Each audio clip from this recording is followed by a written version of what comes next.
Você sabe por que o Brasil é considerado o coração do mundo e pátria do Evangelho? Não?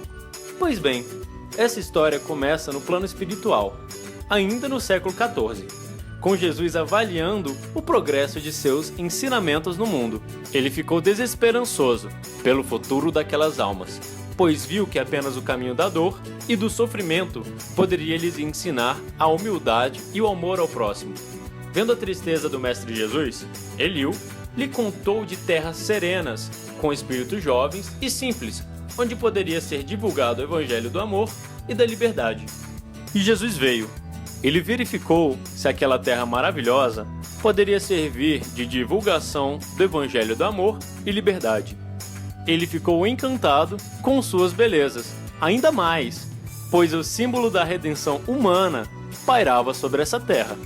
E assim, Jesus transplantou a árvore do evangelho para lá e designou Ismael, um espírito de luz, para cuidar de seu progresso. Para que o evangelho fosse mais bem desenvolvido, foram escolhidos povos que traziam as qualidades de justiça, de fraternidade e de humildade.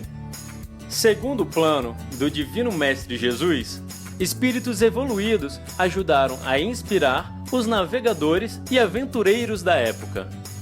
Através de mensagens e sonhos sobrenaturais, o capitão Cabral e suas caravelas deixam suas rotas para a Índia de lado e são guiados por uma vontade invisível para a costa brasileira.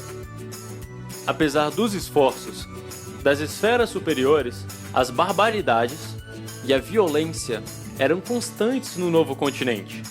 Missionários iluminados focaram suas forças para orientar o rei de Portugal e assim falar da importância da religião para os nativos da nova colônia. Apesar de seus esforços para reeducar os portugueses, o ego falou mais alto, e assim que chegaram em terras africanas, capturaram inocentes e os fizeram de escravos para a construção da nova colônia. Logo, para que o Brasil se desenvolvesse além da costa, Jesus e Ismael se utilizaram da ambição dos aventureiros pelo ouro. Espíritos evoluídos, como Fernão Dias, estavam cientes da missão e acabaram não resistindo aos desejos materiais e falharam. Posteriormente, um espírito de luz viria com o ideal de liberdade, que mais tarde seria conhecido pelo nome de Tiradentes. Tiradentes veio com a tarefa de despertar o sentimento de liberdade no povo. Porém, desencarnou antes de concretizar sua missão. Ao chegar nas esferas superiores, Tiradentes foi consolado por Ismael, que lhe revelou que a independência viria por parte de Portugal anos mais tarde. Após a invasão napoleônica em terras portuguesas, com o intuito de fuga, Dom João veio ao Brasil acompanhado de sua corte. Anos mais tarde, Dom Pedro I assumiu a coroa, assim finalizando o processo de independência.